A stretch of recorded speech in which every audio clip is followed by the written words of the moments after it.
Tapos? Alam mo, kapag nakatagilid ka, kahawi ka ng kapatid ko. Sumunod ka sa akin, nag-iisang babae. Hindi na nga ako nauwi sa Quezon. Ba't ikaw umuwi? Trabaho. Ikaw, Mahabang kwento. di ba malapit lang yun? Ako nga, susulat ko na lang sila nababalitaan. Ewan ko kung paano pa ako makakauwi ron.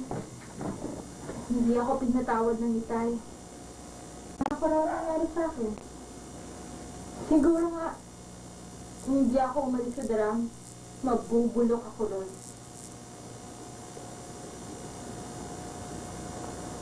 Gabi na. Hindi yan ang ipinunta ko sa'yo. Kung nagpunta ka rito dahil dyan sa lagnat mo, maski Vicks wala ako. May alcohol nga, hindi ako gumagamit. Alam mo, sa palagay ko, hindi ka sa akin galit, kundi chance sa sarili mo. Nagsasayang kasi tayo ng oras. Sabi mo kanina yung oras ko ang sinasayang ko. Sabi na nga. Lakas mo makainsulto ah! Ang yabang mo! Huwag kang magsayang ng pera dahil buhay ang pinapain mo rito. Alam mo, ngayon ako nakatagpo ng babae sa talim ng bunganga mo. Ikaw mapilit mo ipag-usap sa akin. Kayo talaga, iba-ibang kalokohan ang gusto. Bakit ba ganyan ang tingin sa amin? Bakit mo kasi ako pinipilit magsalita? Naaalala ko kasi ang kapatid ko sa'yo. Paano kita mag-aagalaw? Hindi ko pinagduduldulan ang sarili ko sa'yo. Ayaw ko lang magsayang ka ng pera.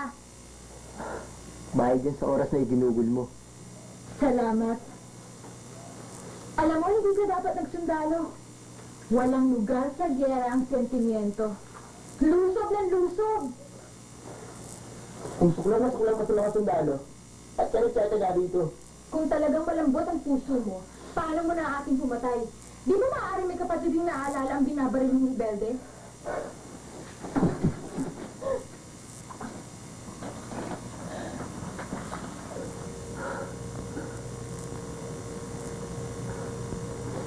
Wala ako ibang masamang layunin. Umalis ka na! Hindi kita. Umalis ka na!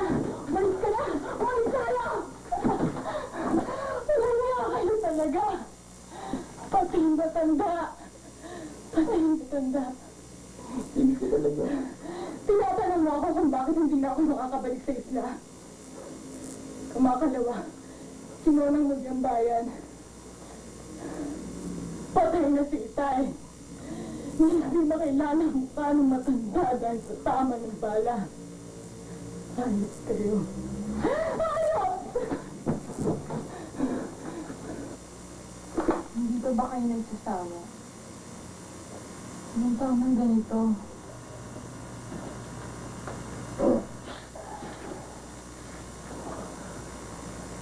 Kasi na yung tinatanong yan. Ang dami kong hindi maintindihan. Nililinis sa amin sandukan. Lumili ka sa mga magsasaka.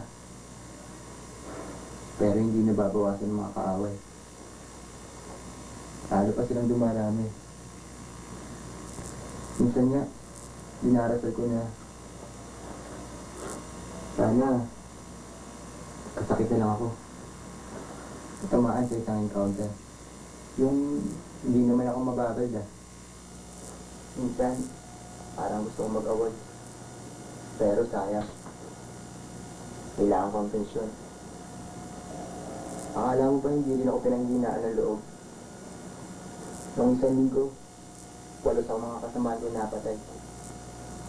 Muntik na rin ako ron.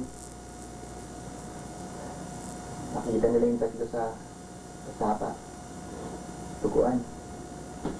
Tagtag ng bala. Kung magsalita ka ay parang sundalo lang malupit ah. Pero ang pinihirapan niyo yung mga simpleng magsasakat ng dalagat. Paano lalakas ang mga rebelde kung hindi sa tulong nila? Pero simple lang naman ang problema, di ba? Masarap bang mamundok? Masarap bang hantingin ng mga sundalo at tugisin bilang kalaban? Kahit sino may utak, sasabihin hindi. Pero bakit sila naroroon? Bakit tayong mga narito ang nagkakamali? nasa maling kampo tayo. Baka pinili nila ang tamang paraan. Siguro nga. Pinag-iisa ko kapatid na babae. Sumama na sa Kristan. Nakakatawa. Iisang pamilya. Pero nasa magkabilang kampo. Paano kung magkaharap kami sa labanan? Linis ako ng linis ng baril. Kung naman pala ng kapatid ko ang pasasabugin. Gusto ko lang naman makatulong kaya ako nagsundalo. Gusto kong matubos ang lupa ni Itay. Pero lumagas din sila. Bakit ko? Sana nga, hindi na kita pinuntahan dito. Para hindi ko siya naaalala. Alam mo, tama ka. Lusog ng lusog. Natatakot na nga ako ito sa sarili ko. Pero pag nasa labanan na, patay kung patay. Diyan din naman ang punta natin lahat, di ba? Hindi ka na babalik sa isla. Hali pa ako babalik doon. Wala na sila ron. Sumama sa kapatid kong umakyat sa mundo. Pareho pala tayo. Oo. Maraming bagay. Malalim na ang gabi. Sana, dito ba tayo? Sana. Kung halalampasan pa natin ang panahon. Hindi na muling nagbalik ang sundalong yun. Maaring buhay pa siya. Maaring patay na. Tama siya. Pareho kami.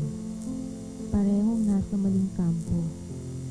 Ang maswerte ay mga kaanak naming naroon sa ilang kubing lugar at nakikibaka. Hindi tulad namin ng sundalong yun na nabubuhay sa dilim.